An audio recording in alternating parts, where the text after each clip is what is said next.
प्रिय मित्रों नमस्कार।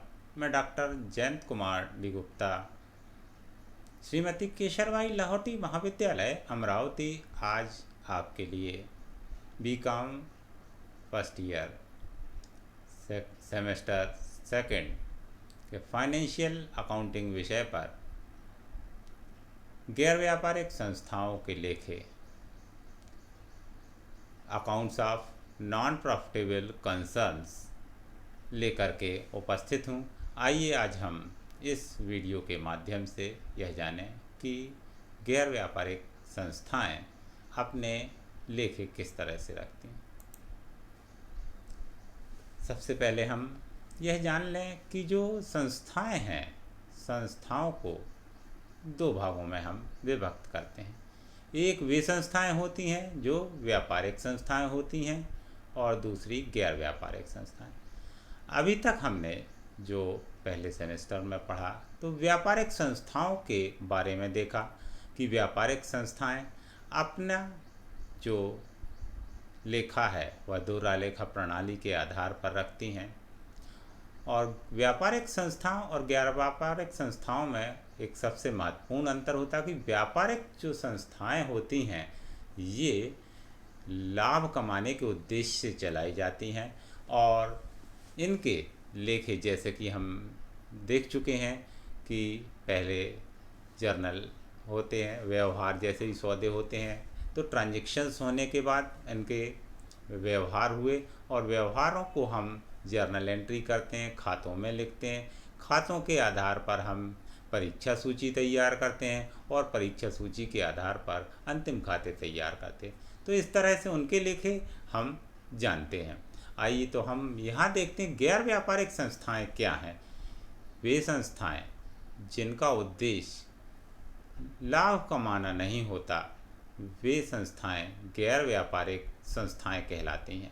ऐसी संस्थाएं प्रायः समाज के कल्याण के लिए चलाई जाती हैं, या कुछ व्यक्ति इन संस्थाओं को अपने हितों के लिए मिल कर के चलाते हैं, जो एक विशेष उद्देश्य के लिए बनाई जाती हैं। गैर व्यापारिक संस्थाओं के कुछ उदाहरण हम यहाँ देख सकते हैं, जैसे क्लब, पुस्तकालय, अनाथालय, व्यायामशाला, मनोरंजन समितियाँ, राजनीतिक संस्थाएं, औषधालय, धार्मिक संस्थाएं, स्कूल व कॉलेज, ये गैर व्यापारिक संस्थाएं। इन्हीं की श्रेणी में हम दूसरी चीज़ देखते हैं, पेशेवर व्यक्ति।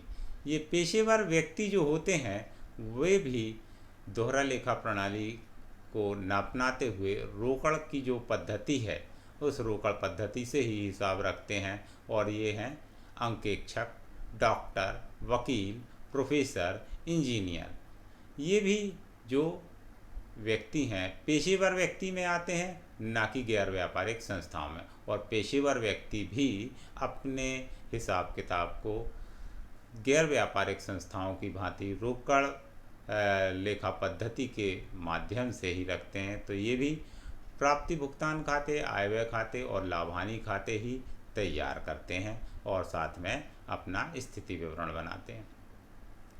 तो ये हमने देखी गैर व्यापारिक संस्थाओं के उदाहरण।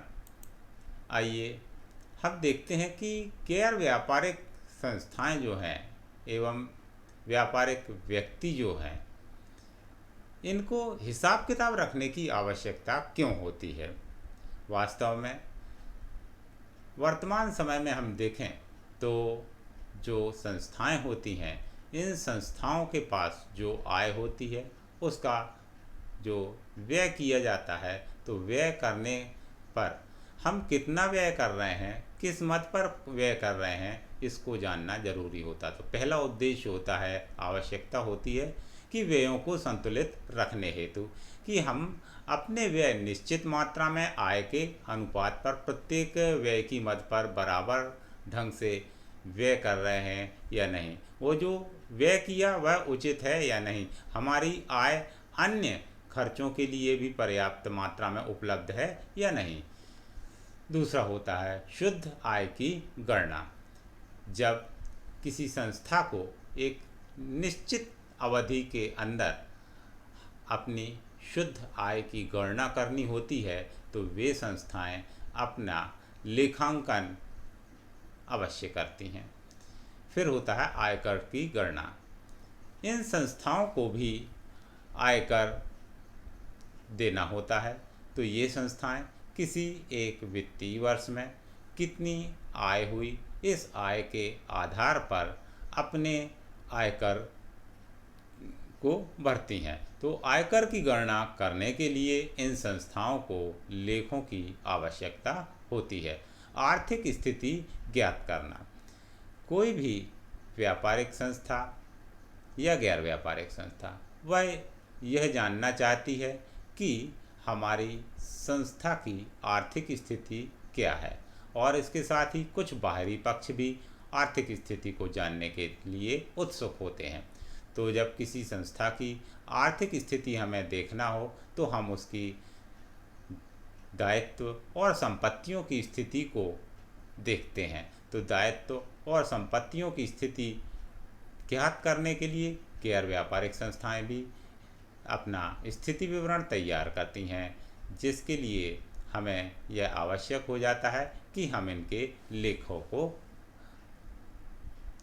ढंग से और क्रमबद्ध रूप से रखें। फिर है संपत्तियों की जानकारी प्राप्त करना। जब किसी संस्था को अपने पास कितनी संपत्तियां हैं इस बात की जानकारी प्राप्त करना हो तो उन्हें हिसाब किताब रखने की आवश्यकता होती है। धन्यवाद। नमस्कार।